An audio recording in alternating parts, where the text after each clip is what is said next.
Thank you for joining us for today's Lunch and Learn webinar. We're going to be talking about self-insureds and state requirements, and specifically with California SB-863, what requirements there are for workers' comp self-insured in that state, and again, some generalities about some of the states as well.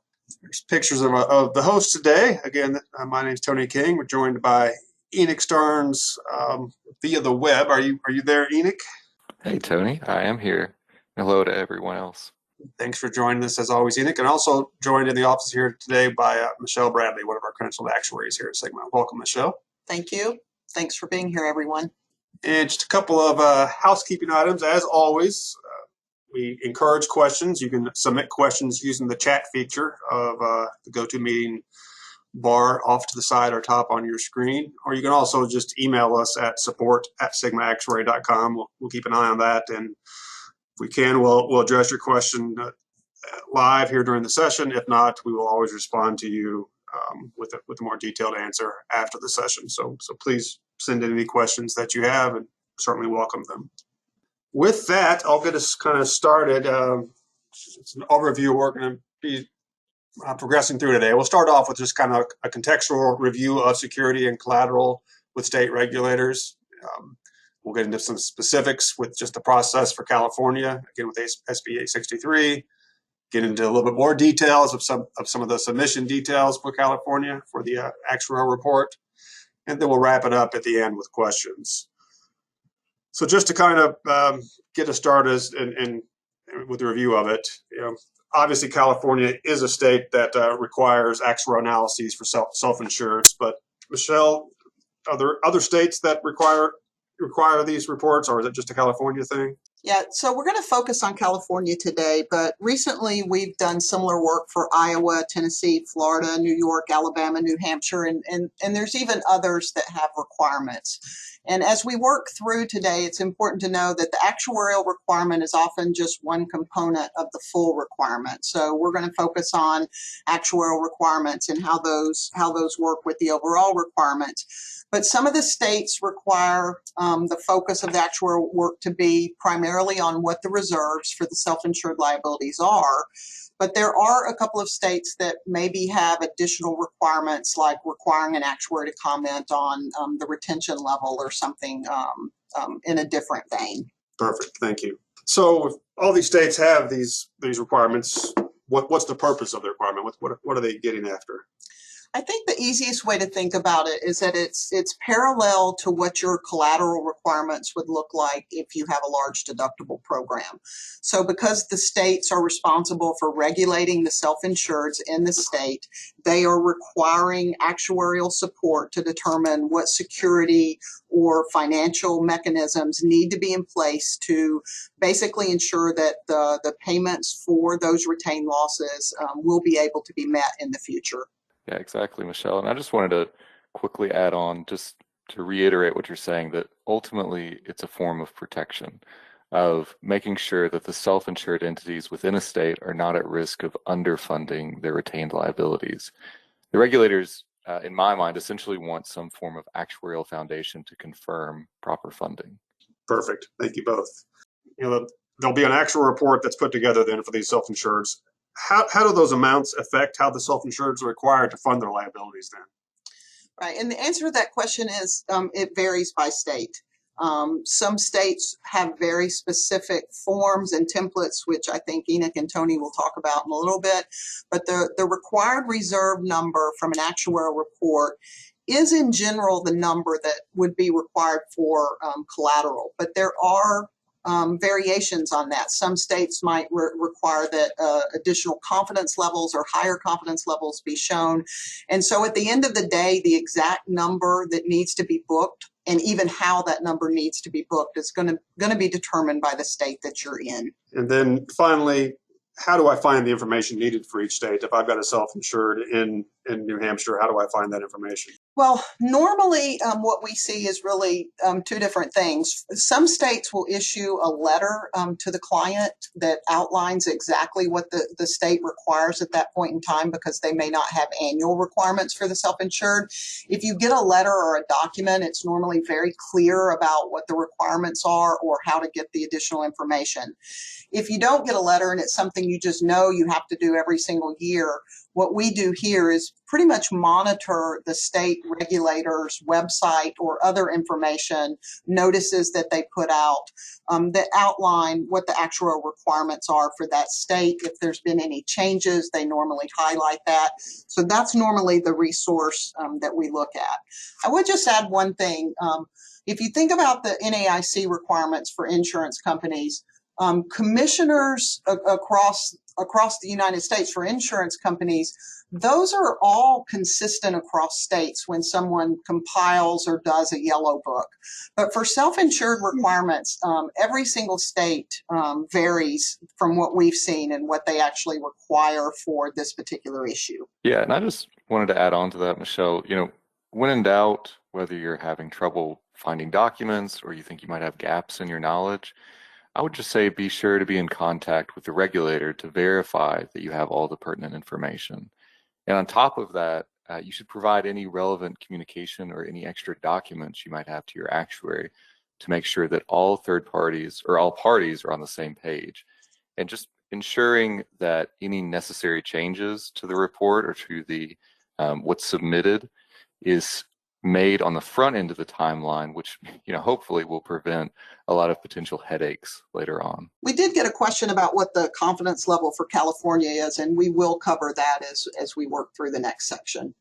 I think that covers kind of a contextual review of everything we talk about today. And we have another question coming out, but I'm going to go ahead and sneak over to talk about the process for California. This is just, kind of, for instance, California has the Office of Self-Insurance Plans. It's part of the Department of Industrial Relations. They have their own website, which is actually fairly well put together with a lot of information in it that you, again, if you're researching, if you have a self-insured in California and you want to see what the requirements are, it's a fairly good website that you can go through and find what you need. I'll just show a couple of things. I think we'll mention very, very good FAQs here for actuaries for the requirements for the SB-863. Which actually go pretty good detail of explaining anything that you'd want to know about SB-863 in particular. SB-863, for those of you if you aren't familiar with it, is a California legislation that it was signed in late 2012, went into effect January 1st, 2013. It had a lot of changes to workers' comp law in California, but as far as we're talking about today in specifics, it had some implications for self-insureds and what their requirements are. And so actuaries will often say SB-863 and speaking about self-insureds and what the requirements are for self-insureds, but it's not just that. Just want to kind of clarify that SB-863 is actually overall workers' comp law in California.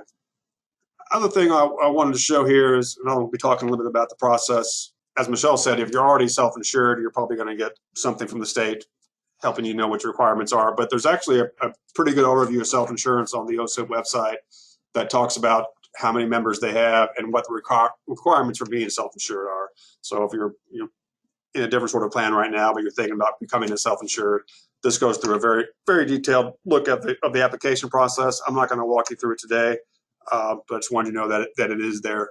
Kind of an overview of what SB-863 requires for self-insureds is basically at the end of every year, one of the requirements is that actuarial report, and there are deadlines for that for private employers, and I can show you that as well. Oh, you actually file these things online, and so this is the online services which your actuary would have a sign on here, but this actually shows the deadlines in one handy place that you got to have for private employers. Your annual report is due March 1st. The actuarial report is due May 1st. So those will have just been submitted, about a month ago. We do several of those here at Sigma, and certainly this time last month we were busy getting several done, but they're all complete at this point. And then financial statement has to be submitted annually as well, and I'll get a bit into that. One of the things I want to mention, though, is that they are, regardless of how you look at your fiscal year, they are 12/31 reports. So they're looking at a 12/31 evaluation date, and so there's normally plenty of time to get an annual report together by March 1st and an actual summary together by May 1st. They are looking at 12/31 data. Just want to talk about kind of those requirements in a bit more detail, and kind of two sets of threes here. First of all is SB-863 does have three requirements, and it's these exact three requirements you see here. They require an actuarial study signed by a credentialed actuary, which I'll get in a bit more detail in a minute, an annual report, and audited financial statements. So, what are the purposes of each of those three things? The actuarial study is what determines the exposure for the workers' comp liabilities. It determines that exposure level. The financial statements are actually used. There are some requirements to be self-insured in California and other states as well. So the financial statements just confirm that you fulfill those requirements. And then the annual report is actually put together in conjunction with the TPA, with the adjusters. And that report shows four things actually. It shows the claims paid in indemnity and medical, so it breaks it into indemnity and medical. Shows the future liability in all open claims. Actually, if I click back, I think that is right down here in the bottom of this page. Future liability in open claims shows the average number of employees and total wages for each location, and it has a list of all open indemnity claims. The important thing to note there is that when California or OSA talks about the annual report, that's what they're talking about, is the TPA annual report, and it's called that, the TPA annual report. Several folks will see that, again, that March 1st deadline we were just looking at for the annual report, and think the actuary report has to be done that soon. That is not the case. The actuary report is not due until May 1st. The actuary has a bit more time, but the adjuster needs to get that information together by March 1st. And the reason why that's due earlier is because part of the actuary's process is to reconcile it to that annual report. Part of what we'll do before we finalize our report is we'll reconcile back to that annual report. So we obviously need it done a little bit sooner so we have something to reconcile to. Kind of looking at the next set of requirements then is specifically with the actual report. There are kind of three requirements there as well. First is the required verbiage in the report, and because there is verbiage, there is generally a accompanying text that goes with the tables in the report, and within that there needs to be verbiage, usually up front. On ours, I think we put it on our first page in our executive summary, just saying that what's the purpose of this report, and the purpose of the report is it's there for OSIP and the self-insurers regulators to review and see what the estimated collateral needs are for this self-insured entity. It also grants permission for them to share the report with any reviewers or that are looking at it, and it's basically just saying this is what the report's being used for, and this is who has access to it. Content-wise, the report itself has to have a central estimate of what the reserve should be, and it's actually provided both net and gross. So in most cases, you're going to have some excess insurance. You may be self-insured up to $500,000, and so you've got excess insurance above $500,000. If there are open claims in that excess layer, that has to be stated in the actuarial's report as well. So it's not just the net amount, not just you can't just cap everything at 500 and be done. You do have to, if there are open claims above the excess layer, those have to be shown separately. And Enix can get into that a bit more detail in a minute here, showing the different amounts. And it is a essential estimate. We had the question about the confidence level. There isn't necessarily a confidence level that associates directly to essential estimate, but in general, what the actuary is going to do is the actuary is going to look at a range of reasonable estimates. Often we'll publish a low and a high, but the central estimate is basically our expected level of what we expect the reserves to be. In general, if you want to equate that to a confidence level, it's around 55th to 60th, just the way it statistically normally works out. But there's not a specific requirement within California to match a certain confidence level. Then the final set of requirements for the actual reports is just for the actuary itself. The actuary must obviously be independent from the firm that he or she is reviewing. We must maintain some certain insurance professional liability coverage, and have to be obviously credentialed and have some experience in working with California, specifically with self-insureds. They like to see that there's been some experience there. Those are the general requirements. We had a couple of questions come in. I'm just going to kind of shift gears and see if anything that we need to address right Sure. away. Yeah, Michelle? Somebody asked, are California public entities required to have an actuarial report? And I'll let Tony and Enoch jump in as well. But if a public entity has a large deductible program, their auditor's probably going to require it. It wouldn't necessarily be regulatory based. But if they are in any way self-insured, then it's my understanding that these rules apply. But that's the short answer.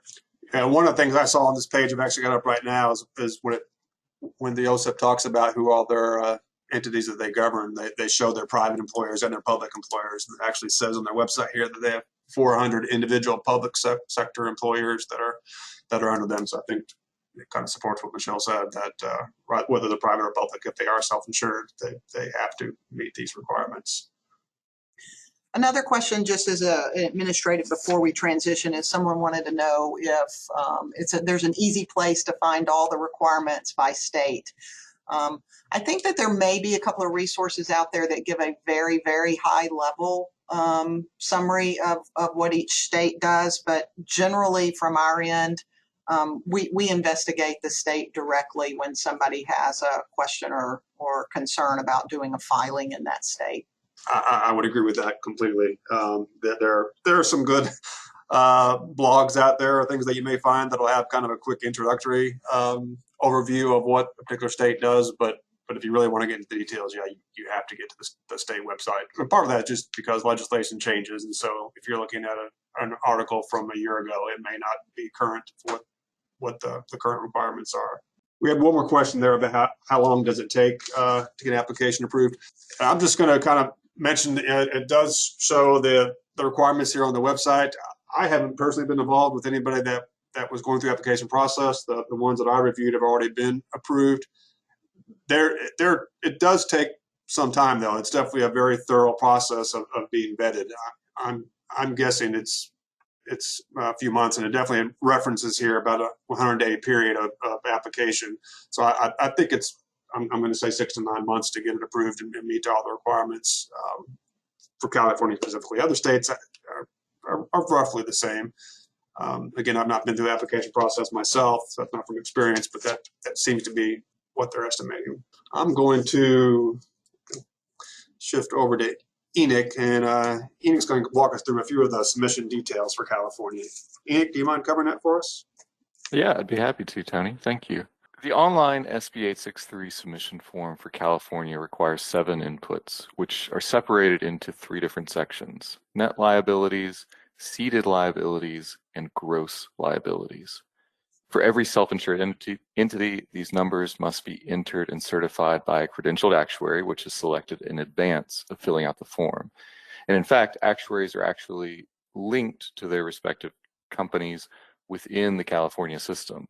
So an actuary logging into the portal can see each client and the status of their submission. And for each submission, the actuary must also attach the supporting actuarial report. In addition, the online portal will provide information on each entity's primary contact for submission purposes. Now, this is almost always someone at the company or organization in question. We've also seen cases where their broker is actually listed instead. So let's get into these actual items here, starting with the net liabilities. So item number 1 here is the loss case reserves. So both this item and item 2 essentially come straight from the loss run. In this case, item 1 specifically refers to case reserves allocated to the loss portion of a claim. In item 2 here, we have allocated loss adjustment expense, or ALAE, case reserves. And again, this item will come straight from the loss run, and it refers to case reserves assigned to the expense portion of specific claims. Now, sometimes the loss and ALAE reserves are not as clearly broken out within the loss run provided to the actuary. So in those cases, guidance or additional information might be required on the client side. And that's actually a great thing to keep in mind if you're involved in providing the data to an actuary for this process. you want to make sure that those two items are clearly defined when sending everything over. All right, and then we have item 3 here. And that's something that's kind of pertinent to what you're talking about, and something I missed in my part, but about ALAE specifically. Often in our reports, we will have a reconciliation process where we'll show our loss in ALAE relative to what was in the TPA's annual report. And often there is some minor $100 difference or so. And what it can often come from is if there are any excess claims, the TPA might not be showing the ALAE eroding that limit. And so, whereas when we look at it, we'll look at it as both loss and ALAE eroding the limit. And so the excess amount can get off a little bit. And then also some TPAs will only erode a limit with paid losses. And so they'll show no excess until a claim is actually paid above the limit. And that can cause minor differences. End of the day, the net reserves end up being the same thing in total, but there's sometimes are minor differences between the loss portion and the ALAE portion. And it's just good usually that we have found to have a quick little reconciliation statement, which is not explicitly required by the state, but I think helps them in seeing that, okay, that $100 difference, there's an understanding and explanation of that. Mm-hmm. Perfect. Thank you, Tony. Yeah, so getting to the IBNR, item number 3 here. So this item is calculated within the accompanying actuarial report, and it's determined through the use of various actuarial methods, and it can tie back to that central estimate that Tony was referring to earlier. And just to clarify before we move any further here, whereas the first 2 items in this list are split obviously between loss and ALAE, item number 3 here actually encompasses IBNR for both losses and ALAE. Okay, so item number 4 here, unallocated loss adjustment expense, or ULAE liabilities. So this refers to liabilities for expenses which are not attributable to specific claims, such as administrative fees. And so several methods exist which can be used to calculate a reasonable estimate for this type of liability. And just as an example, one approach involves determining an estimated cost per year and rate of closure per year on open claims.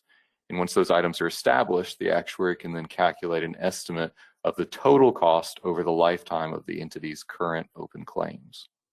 And then finally, on the net side here, we have item number 5, and this item encompasses the total retained, or in other words, net liabilities, and it's the sum of items 1 through 4. So that total loss and loss adjustment expense liabilities is the sum of 1, 2, 3, and 4 there. And just as a quick side note here, all the items in this list, except for item 5 and item 7, which are calculated in the form itself, must be certified by the actuary to be true and correct in the online submission. Okay, so let's move on to the ceded liabilities here with item number 6. So more and more frequently, even outside of California's specific requirements, regulators are seeking estimates of reserves both net of the retained limit and in excess of said limit. So in order to determine those amounts, reserves must be calculated on a net and gross basis with respect to that limit. By doing so, an actuary can then calculate the estimated liabilities which are ceded to the carrier. So just like Tony mentioned earlier, a big thing to consider for these items in general is that is the fact that they'll tie back to that TPA report and the fact that there may be some differences. And Tony kind of outlined some of the reasons why these numbers might differ and some of the ways that you might reconcile that. But ultimately, regardless of how those items are reconciled within the report, whether it's through adjustments or through footnotes, et cetera, ultimately the difference must somehow be adequately explained as part of that submission. And then finally here we have item number 7, which is the gross liabilities, the total loss and loss adjustment expenses. So as you might expect, the sum of the net liabilities and the ceded liabilities naturally equal the gross liabilities, and that's what's happening here. This is the sum of items 5 and 6. So this is all liabilities retained by both the entity and their carrier. All right, and that is essentially a high-level overview of those 7 items that are in the SB-863 form. And with us wrapping that up, I believe we are ready to conclude today's webinar. We've got a couple of questions that came in, Enoch. Yep. To hop in there. Question is actually a statement. I think one of our listeners actually corrected me on the application process. He mentioned that he's completed several application processes in the state of California for self-insurance, and that they can often be done in as few as 10 days. So my correction on that. I will say, though, that obviously at what point behind this 6 months is, I think even Norm here would confirm that it's not a decision that is done in 10 days. There's obviously quite a bit of work that goes in before that, but the application process itself can be with the state can be done in as few as a couple weeks. But obviously, there will be discussions about that before then and before that decision is being made. We also had a question, a couple of questions come in about do regulators require discounting of liabilities? I personally have not seen that. In today's interest rate environment, it's not that much of a benefit. The second part of the question I had there too was also about roll forward. That do the losses have to be evaluated as a 1231? Technically, no. Again, for California specifically, and other states have slightly different requirements here as well. The actuary has to have a reserve estimate as of 1231, but technically they can base that upon 1130 data or something before that. There's no explicit requirements. I did actually look at this on their website saying that, can the roll forward be 30 days or 60 days or 90 days? Generally anything more than 90 days starts to get frowned upon. And I would think, and again, given that their report isn't due until May 1st, I would think that you get much beyond 30 days, they might question why it takes 6 months to get a report done. But you can roll forward. They are using that amount to get the collateral as of 1231, so that's why they want the estimate as 1231. I know that once they get the collateral negotiation process, which we are often not involved in when it gets to that detail, not everyone is treated exactly the same. You certainly can talk to, and getting back to the discounting, if the discount rate got to be big enough, I would interpret that would be part of the negotiation process. We're looking at the collateral, what collateral you're holding, and that could be possible. But again, in today's environment, I'm not sure there's a lot of benefit to that. Yeah, I have seen at least one state that will ask you to disclose whether or not you're discounting. And if you are discounting, you have to show the numbers both ways. But I'm not exactly sure how that feeds into, at the end of the day, what the state would require you to actually put on your financials. Okay, and we're actually just about a minute or so over time. I think we had a couple more questions come in. Again, we will, we've got your name on there, which we should. We'll get to those. We'll send you an email via support. Enoch, I cut you off. Do you want to wrap us up? Sure, no problem, Tony. So yeah, I just wanted to thank everyone for attending today. We had a lot of participation in the questions there, and I really appreciate that. That's great to see. So thank you for that. Thanks to my co-hosts, Tony and Michelle, for presenting such great content. And I also wanted to thank everyone on our team that's working behind the scenes to make these presentations possible as well.